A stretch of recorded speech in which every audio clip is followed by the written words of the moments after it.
the archive of Fred Ramsey, who was the author of, or one of the authors of Jazzmen, 1939, the first book that kind of puts New Orleans at the centre of jazz history. And he, after doing that, then decided to research a book on Buddy Bolden. And he spent many years researching this book, and it was never published. And the Historic New Orleans Collection received his archive, his personal archive, and gave me the opportunity to have a look through it. And one of the interviews that he conducted in the 1950s was with Edmund Wise, who was a friend of Buddy Bolden's. And he'd asked directly this question, how was it that Buddy Bolden could have invented jazz if there was no jazz around him to listen to? What was he basing it on? Where was he getting it from? And Edmund Wise's answer, I think, is quite revealing. What he says is, at that time, you've got quartets absolutely everywhere. Everybody's singing quartet stuff, is hanging around in bars and all the rest of it. And he talks about how Willie Cornish, his trombone player, and Brock Mumford, the guitarist, they'd be singing stuff in quartets. And Buddy Bolden, well, if they'd sing it right, well, he'd learn how to play it right. So what he seems to be saying there is he's just picking off these kind of lines, counter melodies and all the rest of it, and transferring it onto his cornet. So my first book, I kind of think, okay, so we've got Len Abbott's research that says we've got African-American origins of barbershop harmony, and we seem to have quite a bit of circumstantial evidence that what was actually going on in this early period was that people were, and it's not only Buddy Bolden, there are other references to it as well, people were just picking off these kind of harmony lines, and that's how jazz counterpoint operated. It wasn't until I started researching Louis Armstrong that I really got to a point where I felt really comfortable with, I think I've got it now, this is definitely right. The reason, of course, I looked at Armstrong was because his boyhood was spent singing on the streets of New Orleans with a quartet. And there was an obvious kind of link between what he was doing early on and later. And one of the things that I came across in the Hogan Jazz Archive was an interview from August 1960, in fact 2 interviews that he did, for a Heritage TV program, where he was directly asked the question, how does jazz counterpoint work? When you were playing the trumpet and of course improvising, and you leading your band actually, does the band follow the improvisation, or they improvise a little bit on their own? So essentially what the interviewer is asking there is what goes on amongst all these various instruments? How does this work? When you were playing the trumpet and... Now, the first thing that Armstrong makes clear in his answer is you've got to have somebody who knows the melody. Well, in the olden days, when the boys was reading a lot in the early days in New Orleans, they always had one in the band that could read. Either the trumpet player, or say the cornet player, or the clarinet player, maybe the piano player. We always had one. So we go down to the music store, that's when they before radios, and get them new piano copies, tunes that just come to New Orleans. And all they do is just run the lead down once. That's how good they hear. That's where the phrase comes from. The sky plays by ear. So I think there was a bit of a discussion yesterday about the role that Creole musicians coming into contact with African American musicians, the role that they played. One of the crucial things was, of course, the Creoles tended to be slightly better readers. So very often, you've got to have somebody in the band who can read. That's the key to it. And he went on to explain that. Well, in the olden days,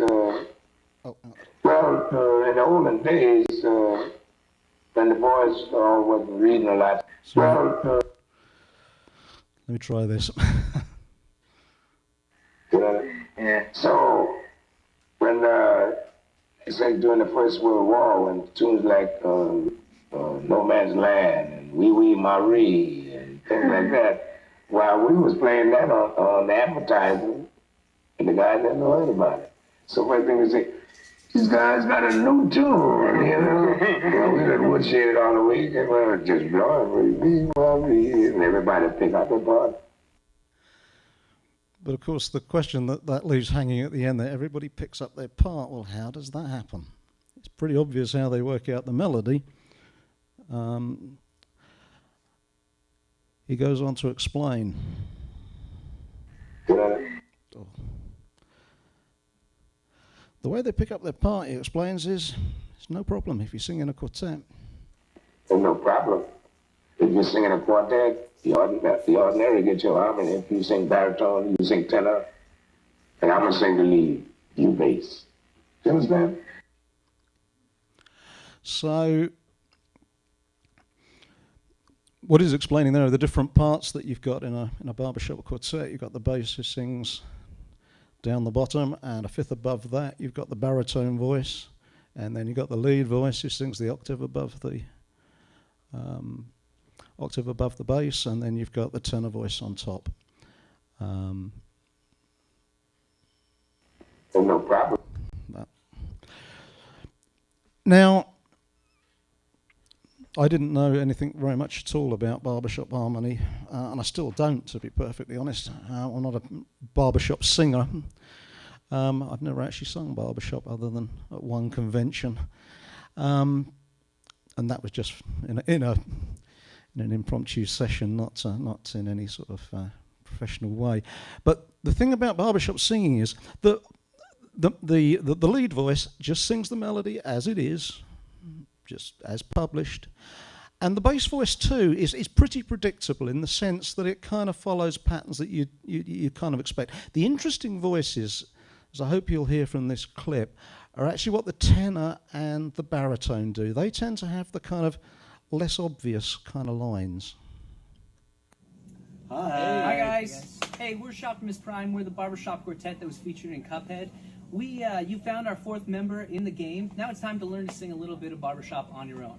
So in barbershop, we have four parts. We've got the tenor, the lead, the baritone, and the bass. The lead singing the melody, that's me. We've got the bass anchoring the sound. We've got the tenor harmonizing above the lead. And then we got the baritone harmonizing in the middle, just kind of doing the fill-in parts. So here's how we broke it down in the game. The lead part.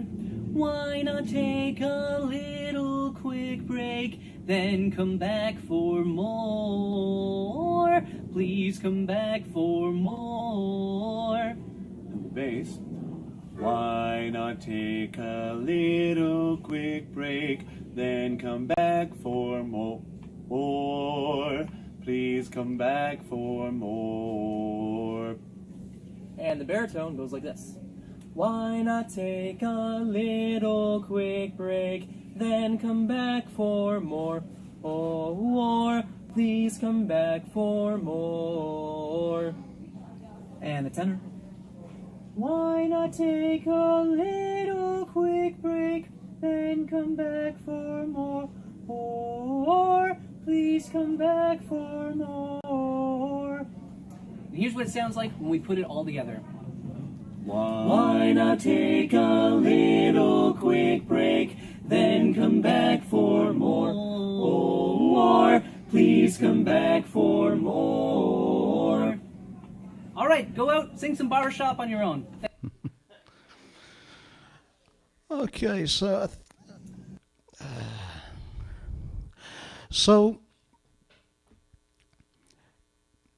the example that Armstrong uses to explain this relationship between the voices is the classic Sweet Adeline.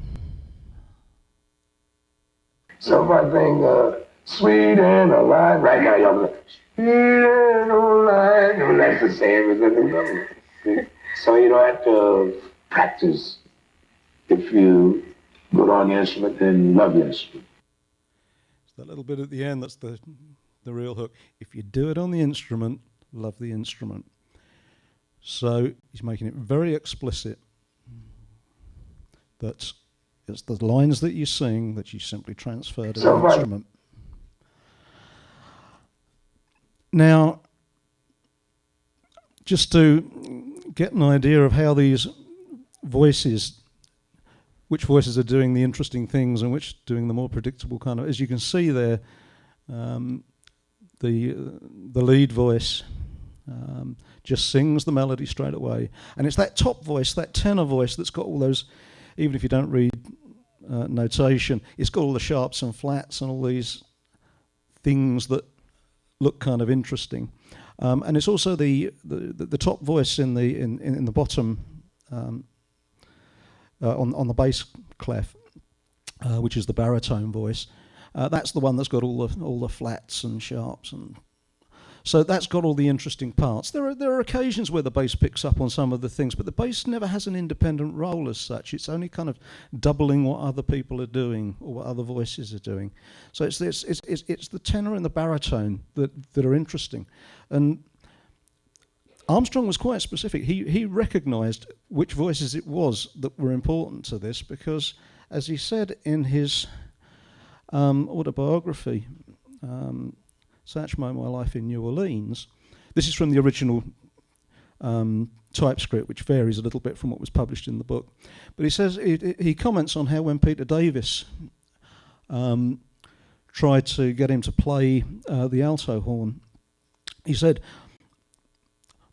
"Me being a singer all my life, my better judgment told me that an alto is an instrument that sings a duet in a brass band the same as the baritone or the tenor would do in a quartet."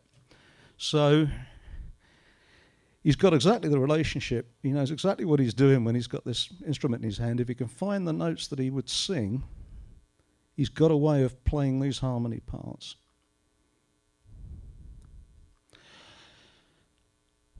A very interesting publication I came across was, in the course of researching this, was Sigmund Spaeth's book. He wrote two books on barbershop harmony, but the first one in 1925 had got these barbershop cadences, and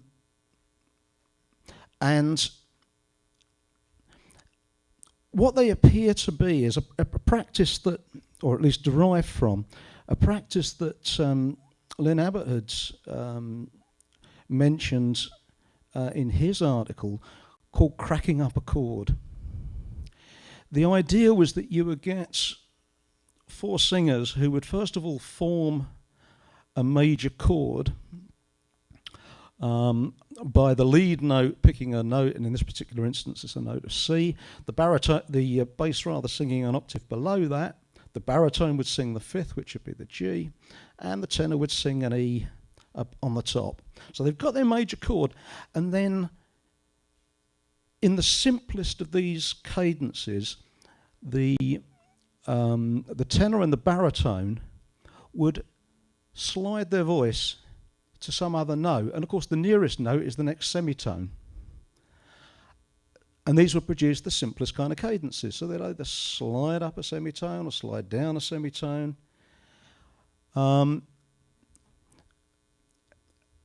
To produce these kind of what now we think of as barbershop endings, because in fact you elaborate this thing. You can do it over whole groups of semitones, but in its very, very simplest form,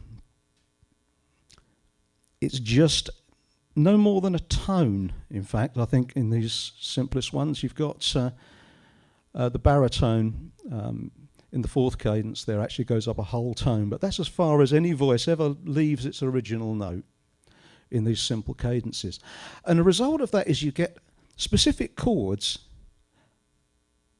that form a kind of stock basis, if you like, for barbershop harmonies. So you get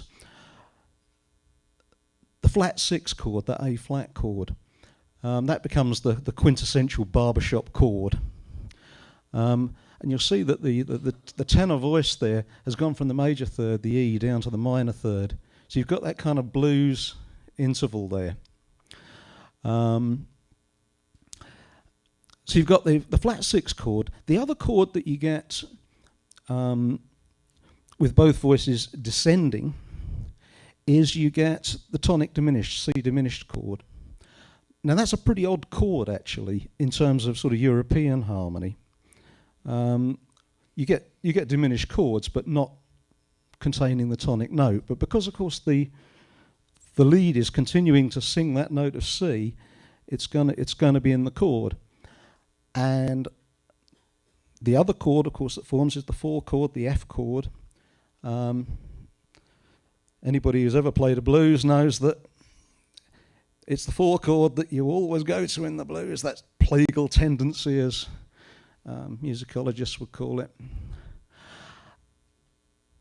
And those that are certainly familiar with New Orleans jazz will know that quite often when you go to the 4 chord, you may well get the minor chord following it. Or you might get the diminished chord following it. In fact, all of these chords are the kind of chords that you find in a straightforward blues. So, what's this got to do with Chimes blues? Well, the simplest of the chords is this A flat chord that forms. And it's simply because the baritone goes up a semitone and the tenor voice goes down a semitone, and it sounds like this.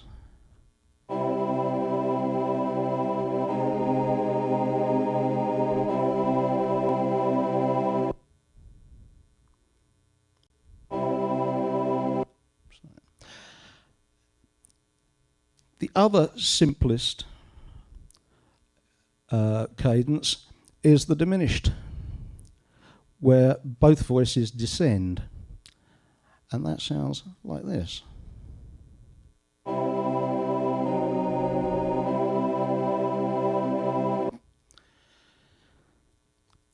The difference between the two, or if you add the two cadences together, as it were, you've got an A flat chord with a G flat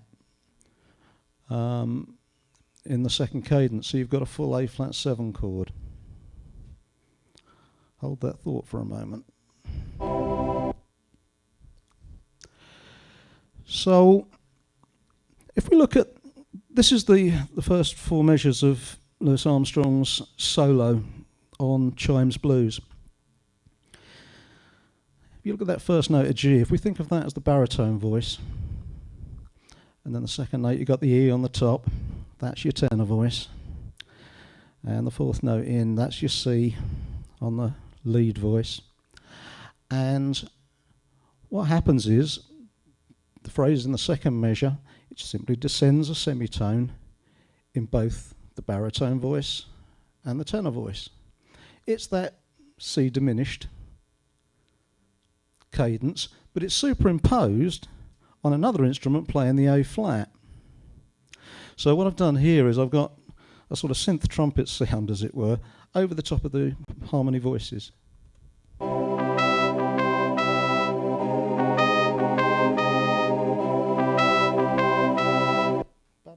For those that are frighteningly familiar with this.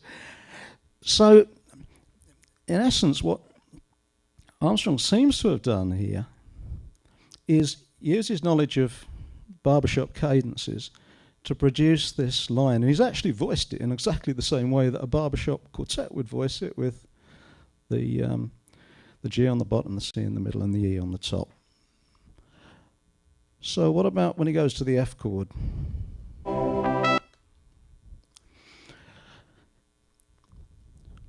Again, I've kept the harmony voices underneath as written there. But if you look when he goes to the F chord, the the baritone voice on the bottom there has now gone up to the A, so it's gone up a whole tone, just as it had in those cadences that we saw from Sigmund Spaeth earlier on. The tenor voice on top has gone up a semitone to reach the F from E, but the C voice is still there, the lead voice with its middle note. But then in the following measure, the F goes up to an F sharp, so it slid up another semitone. The other voices stay where they are. So essentially he's produced another barbershop cadence, which goes like this.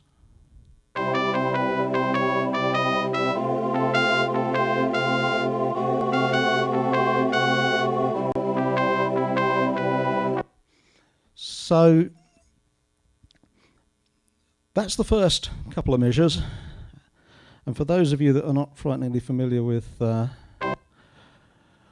music theory, you'll be glad we'll take a break from that and just begin to think about how it might be that this kind of harmony can find its way onto instruments. One of the more sort of controversial aspects about New Orleans street life is the role that these spasm bands are supposed to have played in the early years of jazz. I have my doubts that this is actually from 1910, this photograph, for a number of reasons, but nevertheless it demonstrates the idea. You see the kind of slide trombone there with its mouthpiece, its kazoo kind of mouthpiece and all the rest of it. One of the things that sort of looking into a lot of oral histories, it's quite apparent that these spasm bands and these quartets are not nearly as shut and dried as perhaps we tend to think of them. You know, we know, for example, that Armstrong used to play the Swanee whistle with his quartet. Apparently he also used to imitate a clarinet. So some spasm bands have got songs, they're singing songs, and of course other spasm bands have got instruments, and it's kind of all mixed up. But you can see how this idea of sort of transferring lines that you sing to either homemade instruments or perhaps proper instruments can start to sort of take hold. Now, we come to the last four measures of the solo, and we're very much in the street culture because, as I guess most people, well, I'm sure everybody in this room knows, but most people will know anyway. Armstrong, of course, goes off to the waif's home after letting off a pistol in New Year's Eve 1913. And at the time, he's out with his quartet trying to earn a little bit of money, and he's singing a song called what he called anyway, My Brazilian Beauty. And again, it's thanks to Lynn Abbott that I managed to get hold of a copy of this. He'd found a copy down on the Amazon. And the thing that's really interesting from a kind of musical point of view about this particular tune is it's got this chord sequence that's become so associated with kind of ragtime. It's become known as the ragtime sequence, where you go from a 6 chord to a 3 chord to a 2 chord to a 1 chord, A7, D7, G7, C. The origins of this ragtime sequence have been quite obscure. Most musicologists think that it has some kind of origins in romantic composition, and Liszt's Liebestrom number 3 is the piece often quoted as its origins, which was written in 1850. I'm glad to say that I've now found an 1848 tune called the Ethiopian quadrilles, which was in imitation of African American music. So I'm seriously suspecting that it does have its origins in. Let's just stop that for a moment. But the thing that's interesting about this is that it crops up time and time again in the sort of the jazz canon, and it's also absolutely fundamental to barbershop harmony. This is the bread and butter stuff of barbershopping today, this chord sequence. Let's just have a listen to how this tune goes. I'm sure it's a harmonic sequence you'll know very well.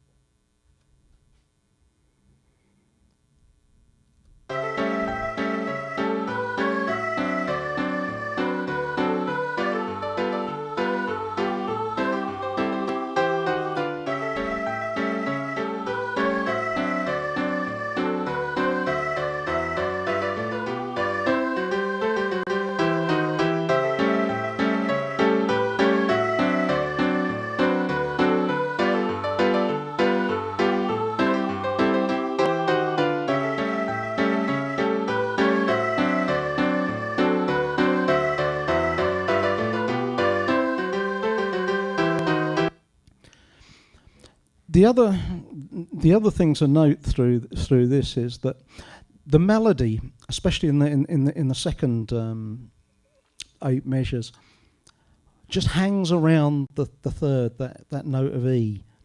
It just kind of pivots around that because it's basically the only note that you can get to harmonise with all of these different chords, because it's a cycle of dominant chords. It's changing key every bar or so, every couple of bars.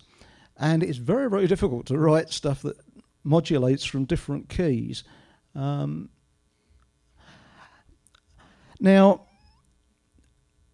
one of the examples that I talk about in my book, which is just coming out in October, there's an example of this kind of chord sequence and how Armstrong used it, is Basin Street Blues.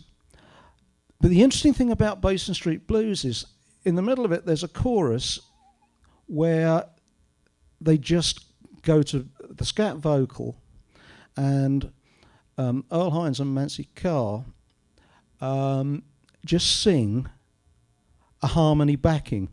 So it gives us an indication of actually how barbershop singers would have sung, or what they would have sung to have. So let's just have a listen to that.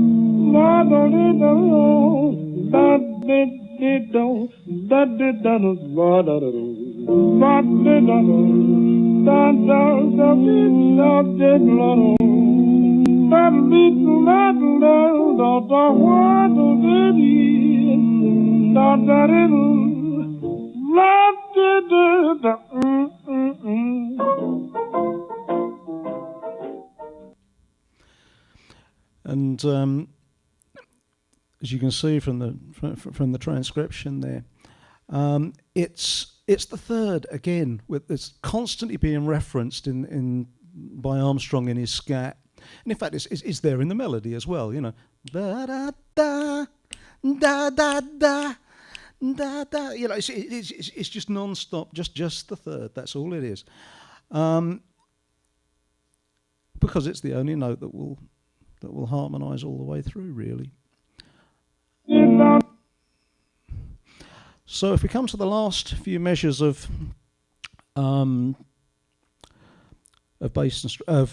Chimes Blues, what we find again, this chord sequence: A7, D7, G7, C7, C major rather, and again what Armstrong's playing is he's constantly referencing that third, that E on the top there, all the way through this.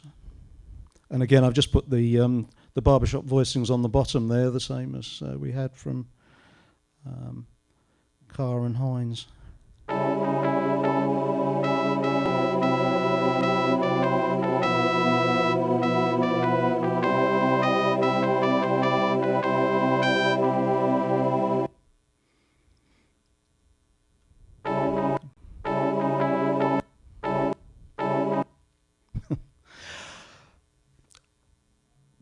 But it's not only, of course, Armstrong's doing this as part of a band. It's not only him that's part of this tradition, because everybody sang barbershop in those days. It was just something that folks did. Johnny Dodds and his family, they had a family quartet, and Johnny apparently sang very high tenor on the top. And if we look at Johnny Dodds' line on his solo in Chimes Blues, the first four measures, in one sense, are referencing the Holy City, but also, I mean, that melody is starting on, if you think of it in barbershop terms, it's starting on the lead voice on the C, it goes down to the baritone voice on the G, up to the E for the tenor voice, and then back to the lead voice again. And when it goes to the F chord in the fifth measure, you've quite clearly got sort of just barbershop voicings there. And Johnny Dodds, who's actually on the bottom there, so he's gone up to the A in the baritone voice, done that tone thing, and he comes down through the A flat to produce the minor chord, and then settles back on the G again, because now we've got the cornet up on the tenor voice, up on the E there, and we've got the baritone back on the G again. So they've performed this little barbershop cadence. The other chorus that we've got in Chimes Blues is the piano chimes chorus. Now, it wasn't until actually quite recently I realised how common the word chimes is in songs and tunes of this kind of period. It turns up all over the place. And one of the reasons, apparently, that, according to Sigmund Spaeth at least, that these kind of chimes melodies were very popular was because they were very easy to harmonise with barbershop harmony. And he goes on to say that four of the most popular barbershop songs, including the national anthem of the barbershop movement, Sweet Adeline, which was what we heard earlier, are based upon this simple four-note melody. And he goes on to talk about how so invariably, you know, the classics of barbershop are simple pentatonics, maybe hexatonics. One of the notes that's not easy to deal with is the leading note, that sort of major seventh, which traditionally, of course, is not a note that you tend to find, because the seventh tends to get flattened in most jazz.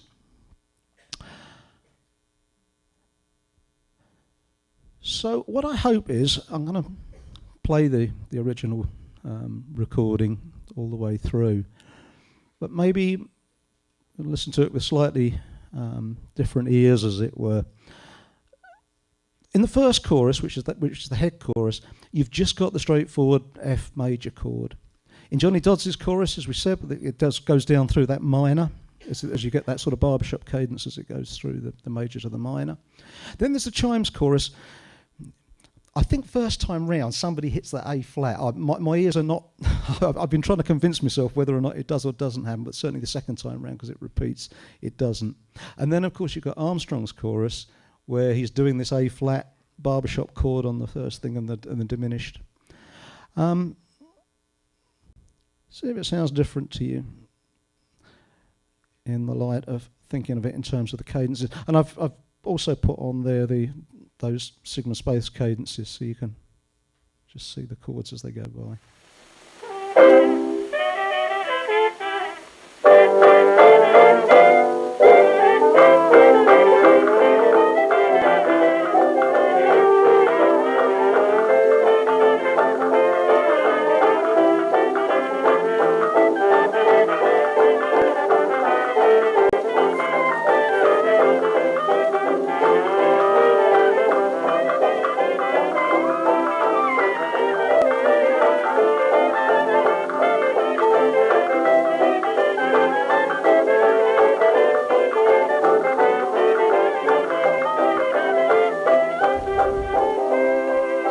Jimmy Dodd's chorus.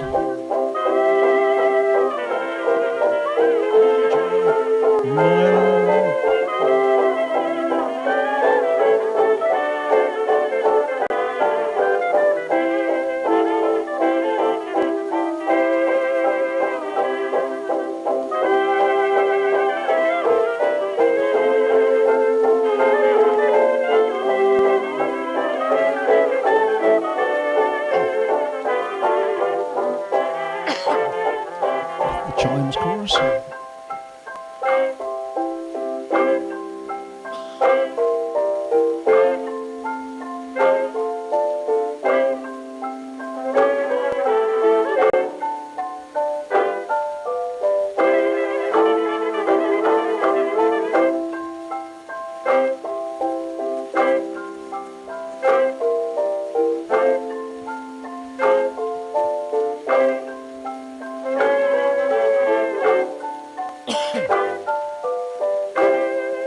And of course Lewis's chorus.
So, I guess, where does this get us? Well, I hope where it gets us is to understanding Louis Armstrong as a musician, because one of the things that he consistently said throughout his life were things like, I figure singing and playing are the same thing, which I've certainly come to realise is something that wasn't figurative. He meant that very literally. He knew exactly what the relationship was. And when he said, for example, singing was more into my blood than the trumpet, I think again we begin to understand that, because that's what he saw as the nexus of his musicianship. It was the trumpet that came second. It also makes sense of what a number of people have said about Louis Armstrong. Louis sings like he plays. I think Louis proves the idea and theory which holds if you can't sing it, you can't play it. Mutt Curry goes on to talk about how he's singing in his mind when he's improvising. And when Armstrong says that he never did like wrong harmony, and that going back to his earliest years as a kid, he'd been from singing in a quartet, it just came natural to him. And when he got around to studying them big chords and harmonies, he found out he'd been playing them all the time. Yes, I think he had. I think at that I should pull up and say thank you very much for inviting me here. Big Hobson, y'all. One more time. This is not easy stuff to figure out, you know? So, we appreciate any more research we can get into for Louis Armstrong, especially on this kind of things, because, there's so much info out there. To be able to read it and interpret it in a new way is a beautiful thing. So, one more time, Vic Hobson. I hope all of you will have received a copy of the flyer for my book, which will be out later this year. Anybody who hasn't, I can see that Matt's got a handful of them there. So. Look at Matt, he's got some. All right, we got one more in a couple minutes. Ricky Riccardi is going to come up and show video of the week that Louis Armstrong in 1964 hosted the Mike Douglas show. So there's going to be all sorts of music and commentary, and I think Louis doing some cooking too, or that might be tomorrow, but worth it to stay, as I say. So please, go get yourself a drink, go get yourself something to eat, and we'll be back starting at 5:15. Hello, this is Ashland Parker from the Trumpet Mafia. Welcome to the 18th Annual Satchmo Summerfest, presented by Chevron and the Satchmo Legacy Stage.